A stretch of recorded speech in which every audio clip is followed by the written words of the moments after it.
नमस्कार साथियों, ज्ञान मित्र में आप सबका स्वागत है। तो आज इस सीरीज का पार्ट 8 देखने वाले हैं, जो हम लोग कर रहे हैं previous year question RRB ALP का। ठीक है, और ये प्रीवियस ईयर किसका है? 2024 का। तो चलिए वीडियो को शुरू करते हैं।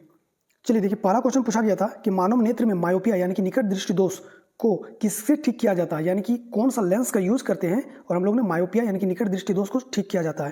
तो आप लोग को पता है कि निकट दृष्टि दोष को ठीक करने के लिए हम लोग कनकेव लेंस का यूज करते हैं, ठीक है, और दूर दृष्टि दोष को ठीक करने के लिए हम लोग कन्वेक्स लेंस का यूज करते हैं। ठीक है, तो इसका करेक्ट आंसर क्या हो जाएगा? अवतल लेंस यानी कि कनकेव लेंस का यूज करते हैं हम लोग।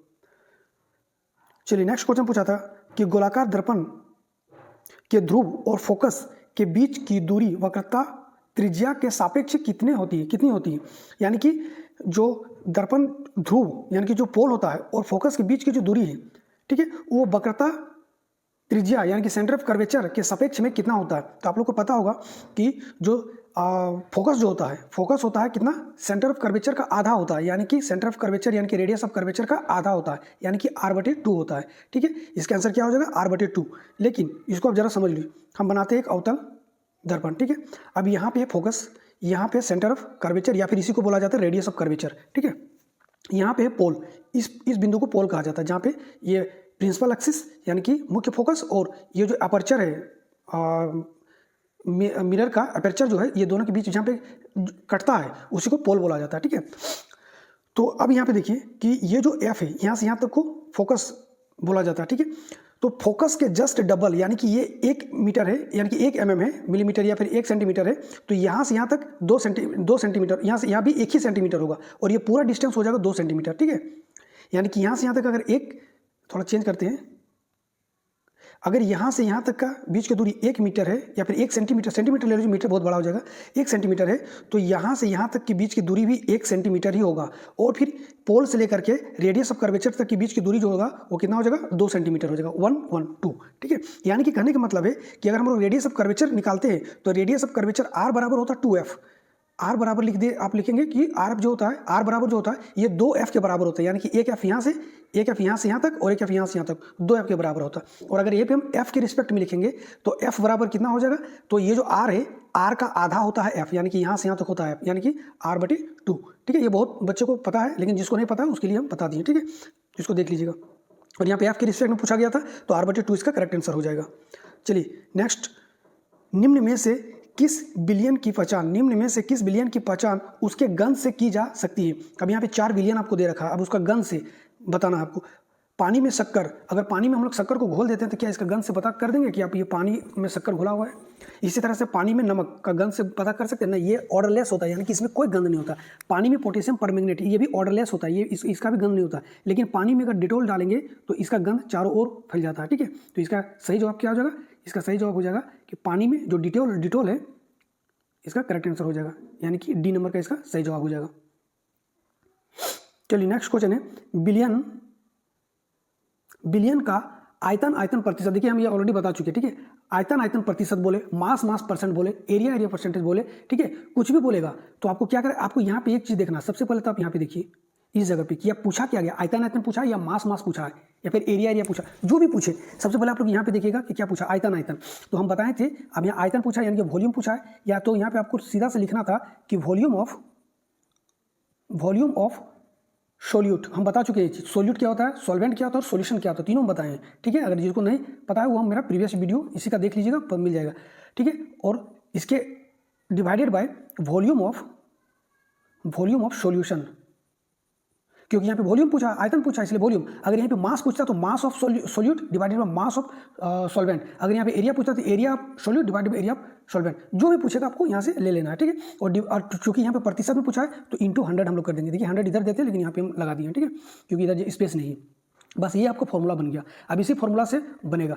ठीक है, तो यहाँ सिर्फ पूछा गया इसका सूत्र ही क्या होता है, यही वाला इसका सूत्र हो जाएगा, volume of solute divided by volume of solution into 100। ठीक है, अब इसको खोजिए कहाँ पे, तो volume of solute divided by volume of solution into 100, ये इसका 3 नंबर का यानी कि सी नंबर का करेक्ट आंसर हो जाएगा। ठीक है, वॉल्यूम देखना है, मास नहीं देख लेना। ठीक है, सिर्फ वॉल्यूम देखना है, क्योंकि अब वॉल्यूम पूछा गया। ठीक है, चलिए अगला क्वेश्चन है, 0.5 kg द्रव्यमान की गेंद को ऊर्ध्वाधर ऊपर फेंका जाता है, ठीक है, ऊर्ध्वाधर ऊपर की ओर फेंका जाता है, वह 20 मीटर ऊंचाई तक जाती है, प्रारंभिक वेग कितना होगा, यानी कि इनिशियल जो वेलोसिटी है वो पूछा गया है। क्या प्रारंभिक वेग यानी कि यू का मान हमको बताना है, ठीक है। अब देखो कोई एक गेंद है, अब इसको ऊर्ध्वाधर फेंका जाता है, यानी कि ग्रेविटेशनल के अगेंस्ट में काम कर रहा है, पहला बात, ठीक है। दूसरा बात कि यहाँ तो इसका ये प्रारंभिक वेलोसिटी पूछा है, यानी कि यू पूछ दिया आपका, तो यहाँ पे जाएगा, यहाँ तक जब पहुँचेगा एक समय जाएगा और यहाँ पे एकदम रुक जाएगा, फिर नीचे की ओर गिरेगा, तो जहाँ पे रुक जाएगा तो उसका जो फाइनल वेलोसिटी होगा यानी कि भी कितना हो जाएगा, 0 हो जाएगा। भी का मान मेरे पास 0 मिल गया, यू का मान हमको निकालने के लिए दे दिया है, एम तुमको दे ही दिया है कितना 0.5 kg है, हाइट दे रखा है, यहाँ से यहाँ तक हाइट दे रखा है कितना 20 मीटर दे रखा है, तो नहीं निकल जाएगा। जी का मान दे ही रखा है, जी लेना हमको कितना 10 मीटर पर सेकंड स्क्वायर लेना है। अब इसको निकालो तो हम लोग जानते हैं गति का तीसरा नियम क्या बोलता है कि v का स्क्वायर बराबर u का स्क्वायर माइनस, क्योंकि हम माइनस 2gh लेंगे, 2s होता है, प्लस का 2s होता है, लेकिन माइनस हम इसलिए ले रहे हैं कि अपोजिट में काम कर रहा है ग्रेविटेशन का, ठीक है। और ये वाला इसका फॉर्मूला हो जाएगा। अब ये तो हमको फाइनल वेलोसिटी क्या दे रखा है, ये तो 0 दे रखा है, ये तो आपको 0 हो गया। ये पूरा माइनस का 2gh इधर आएगा तो प्लस का इधर ले आएंगे तो इसका क्या हो जाएगा, प्लस का 2gh हो जाएगा, यानी कि u square is equal to हो जाएगा प्लस का 2gh। अब इसको लिख दो, यानी कि u का स्क्वायर बराबर 2gh हो जाएगा, हम डायरेक्टली लिख रहे हैं। अब यहाँ से स्क्वायर हटाएंगे तो यहाँ पे अंडर रूट डाल देंगे, तो यानी कि अब इसका वैल्यू जो है पूरा का पूरा वैल्यू यहाँ पे पुट कीजिए, तो 2 मल्टीप्लाई बाई जी का मान दे रखा है 10 और फिर इंटू एच का मान कितना दे रखा है 20, ठीक है। और इसको पूरा का पूरा हम लोग क्या कर देते हैं, अंडर रूट में डाल देते हैं। 2 दूगनी 4 इंटू 10 यानी कि 400, 400 का रूट कितना हो जाएगा 20, यानी कि 20 मीटर पर सेकंड इसका करेक्ट आंसर हो जाएगा। हम पहले भी बताए थे कि जब यहाँ पे देखो ये क्वेश्चन को थोड़ा सा घुमाया, बाकी कुछ भी नहीं इसमें, हम बोले थे कि जब भी इस तरह का क्वेश्चन मिला आपको कि ऊपर से कोई भी वस्तु को यहाँ पे देखो क्या बोला है, एक्चुअली में देखा जाएगा ना तो वस्तु को तो फेंका गया है, इसलिए माइनस का हम लोग साइन लगा दे, लेकिन गिर रहा ऊपर से ही वस्तु, बस यही पूछा गया यहाँ पे। तो जब भी हम एक बार बताए भी थे कि जब भी कोई वस्तु को ऊपर से गिराया जाता है, ठीक है, तो उस पर जी का ये जो मास होता है इसको नेगलेक्ट कर दिया जाता है, इसका ये नहीं दिया, मतलब इसको नेगलेक्ट कर दिया जाता है। और हम डायरेक्टली बताए थे कि आप लोग लिख लीजिएगा u बराबर क्या होता है अंडर रूट 2gh होता है, बस इसको, ठीक है। लेकिन डायरेक्टली आप लोग याद नहीं रखिएगा क्योंकि भूल जाइएगा, तो इसलिए डायरेक्ट आप फॉर्मूला से भी कर सकते हैं। इसका आंसर क्या हो जाएगा 20 मीटर पर सेकंड, यहाँ पे लिखा हुआ है, आप लोग एक बार देख लीजिएगा पूरा, यहाँ पे खाली 2gh तक लिख के छोड़े हम, आप लोग इसका मान बिठा दीजिएगा। चलिए नेक्स्ट है नेफ्रॉन का कप आकार। देखिए नेफ्रॉन जो होता है ना किडनी में होता है, ठीक है, और इस तरह से कप आकार का आप लोग देखे होंगे, इस तरह से नेफ्रॉन का, और इस तरह से आएगा, फिर ये इस तरह से जाएगा इस तरह से, और ये पूरा एक यहाँ पे एक वेसल होता है उसमें लगा हुआ रहता है, ठीक है। तो इस तरह का जो स्ट्रक्चर होता है नेफ्रॉन का कप आकार का भाग कौन सा है जिसमें कोशिकाओं का गुच्छा, और यहाँ पे बहुत सारा कोशिकाओं का गुच्छा जुड़ा हुआ रहता है, ठीक है। तो ये जो होता है इसी को बोला जाता है, क्या बोला जाता है, वोमेन कैप्सूल बोला जाता है, ठीक है, वोमेन्स कैप्सूल बोला जाता है, ठीक है। इसका करेक्ट आंसर हो जाएगा वोमेन्स कैप्सूल। पिक्चर हम नहीं बना पाए ढंग से, आप लोग एक बार गूगल में सर्च करके देख लेना। चलिए नेक्स्ट क्वेश्चन है डैश पानी से प्राप्त जल और खनिज का परिवहन करता है, तो कौन जल और खनिज का परिवहन करता है, तो जाइलम करता है। तो सबसे पहले तो जाइलम आएगा, तो देखो जाइलम यहाँ भी है, जाइलम यहाँ भी है, फ्लोएम वाला तो काट दो, ये दोनों कट गया, परिवहन करता है। जबकि डैश प्रकाश संश्लेषण उत्पादों यानी कि जो भोजन प्रकाश संश्लेषण से जो भोजन बनता है का परिवहन करता है, तो ये करता है फ्लोएम करता है, फ्लोएम किसमें सी नंबर में, ठीक है। इसका ये भी गलत हो जाएगा, तो इसका जाइलम और फ्लोएम इसका करेक्ट आंसर हो जाएगा, ठीक है, ये सी नंबर का। चलिए नेक्स्ट क्वेश्चन है निम्न में से कौन सा कार्बन यौगिक अल्कोहल वर्ग का है। अच्छा अल्कोहल में क्या जुड़ता है, OH जुड़ता है। अब देख लो OH किस में जुड़ा हुआ है, तो प्रोपेन ये तो नहीं होगा, प्रोपानोल मिथ इथ प्रोपोन, हाँ ठीक है, देखिए यही वाला हो जाएगा, ठीक है, प्रोपानोल कैसे होगा, तो मिथ इथ प्रोप, आप लोग ये जानते हैं निकालना, meth eth prop but pent hex hept oct non dec, ठीक है, तो इस तरह से होता है। अब यहाँ पे देखो, यहाँ पे तो सब में हाइड्रोजन हाइड्रोजन हो जाएगा, टोटल में यहाँ हाइड्रोजन हो जाएगा, लेकिन यहाँ जो होगा यहाँ पे एक आ जाएगा OH ग्रुप। अब इसी को बोला जाता है प्रोपेनॉल, ठीक है। इसका करेक्ट आंसर क्या हो जाएगा बी। बाकी और देखना ही नहीं, इस तो एसिड में आ गया तो फेनॉल में आ जाएगा, नहीं होगा इसमें, ठीक है, इसका आंसर हो जाएगा बी। चलिए अगला क्वेश्चन है कि जब अम्ल को जल में मिलाया जाता है, जब किसी एसिड को जल में मिलाया जाता है तो क्या होता है। आपको यह बताना था कि देखिए जब भी आप लोग एसिड को कोई जल में मिलाएगा तो हाइड्रोनियम आयन बनता है, हाइड्रोनियम आयन निकलता है। अब ये जो हाइड्रोनियम आयन बनता है ये बनता कैसे, ये बनता है हाइड्रोनियम आयन बनने के लिए हाइड्रोनियम आयन को क्या लिखते हैं H3O पॉजिटिव लिखते हैं, ठीक है, ये इसका होता है फॉर्मूला।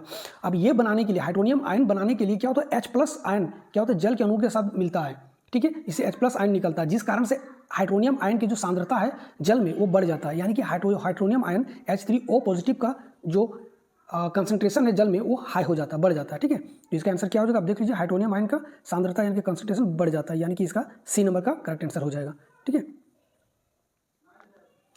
चलिए देखिए वही चीज़ यहाँ पे लिखा हुआ है, एक बार आप लोग इसको बढ़िया से पढ़ लेना।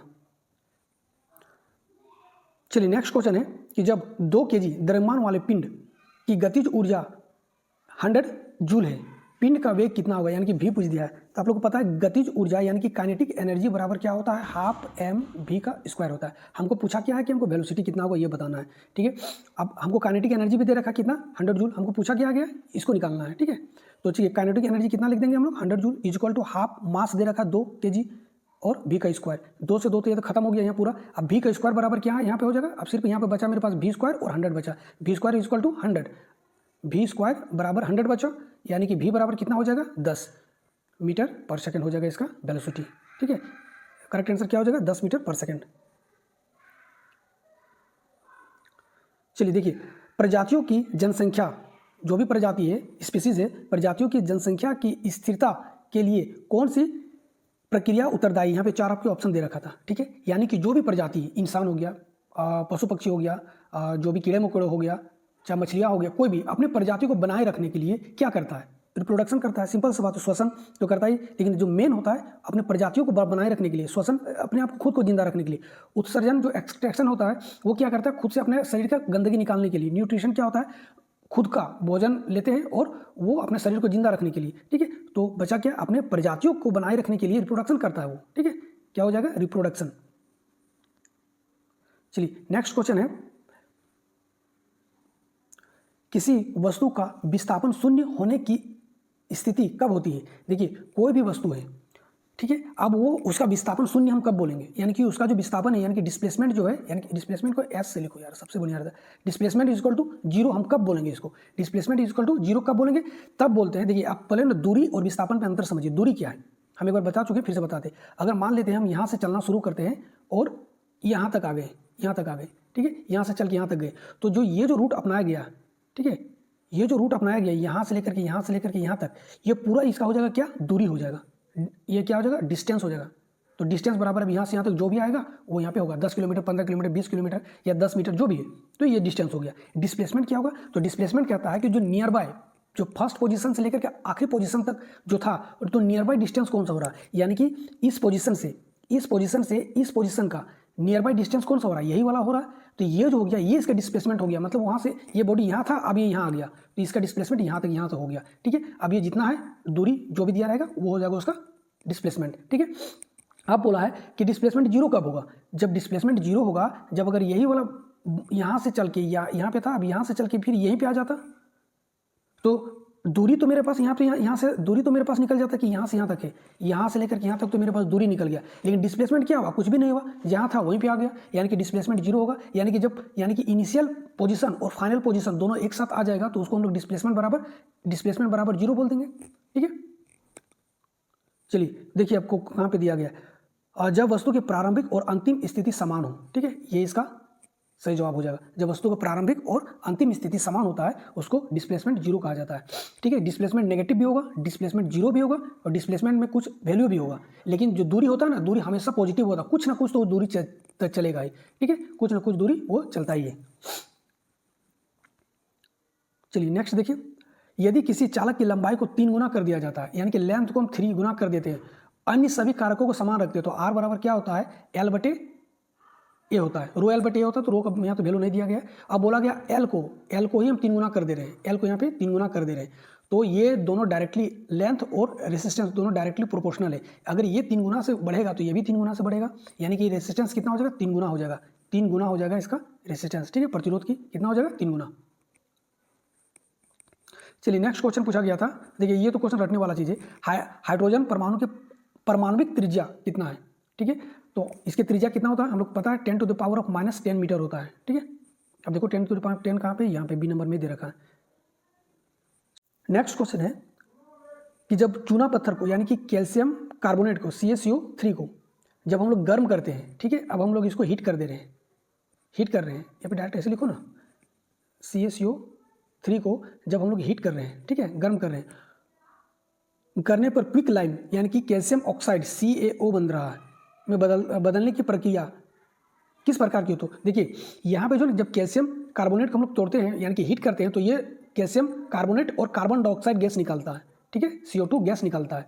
तो ये बोला गया कि ये किस प्रकार की अभिक्रिया है। अब यहाँ पे आपको दे रखा है, देखिए रिएक्शन चाहिए आपको पता चलेगा। कॉम्बिनेशन का मतलब होता है कि जब दो अलग अलग जुड़ के एक बना देता है, ठीक है। डिस्प्लेसमेंट यानी कि कोई हाईली रिएक्टिव जो होता है एलिमेंट दूसरे को हटा देता है, जो उससे कम रिएक्टिव होता है, हटा के उसके साथ जुड़ जाता है और एक नया प्रोडक्ट यौगिक बना लेता है। डबल डिस्प्लेसमेंट में सेम क्रिया होता है लेकिन वो 2 बार हो जाता है, ठीक है। डिकम्पोजिशन में क्या होता है, टूटता है, यानी कि एक टूट के 2 बन रहा है। देखो तो यहाँ पे कैल्शियम कार्बोनेट है, टूट के कैल्शियम क्विक लाइम यानी कि कैल्शियम ऑक्साइड और कार्बन डाइऑक्साइड बना रहा है। तो ये दोनों टूट रहा है, और टूट रहा है तो इसको क्या बोलेंगे, अपघटन अभिक्रिया या फिर डिकम्पोजिशन रिएक्शन कहते हैं, ठीक है। इसका डी नंबर का करेक्ट आंसर हो जाएगा, डी नंबर का करेक्ट आंसर हो जाएगा। और ये चीज़ यहाँ पे आपका रिएक्शन में भी दे रखा है, ठीक है। चलिए नेक्स्ट क्वेश्चन है, धारा वहन करने वाले वृत्ताकार कुंडल यानी कि एक सर्कुलर लूप में चुंबक के क्षेत्र की तीव्रता कहाँ अत्यधिक होती है। देखिए आप लोग पढ़े होंगे कि जब भी कोई एक इस तरह से सर्कुलर, अब इसमें जो है ना करंट जा रहा है, ठीक है, एक लूप है, सर्कुलर लूप है, अब इसमें करंट जा रहा है, तो चुंबकीय क्षेत्र की सबसे ज़्यादा इफेक्ट होगा, चुंबकीय क्षेत्र की तीव्रता सबसे ज़्यादा कहाँ पे होगा ये आपको बताना है, ठीक है। तो ये होता है सेंटर पे, इसके सेंटर पे होता है, ठीक है, इसके सेंटर पर, सेंटर से दूर जाएगा तो कम होगा, सेंटर के पास यहाँ पे आएगा सेंटर पे, तो ये सबसे ज़्यादा मैक्सिमम होता है, यानी कि इसके केंद्र पे होता है, एट द सेंटर पे होगा।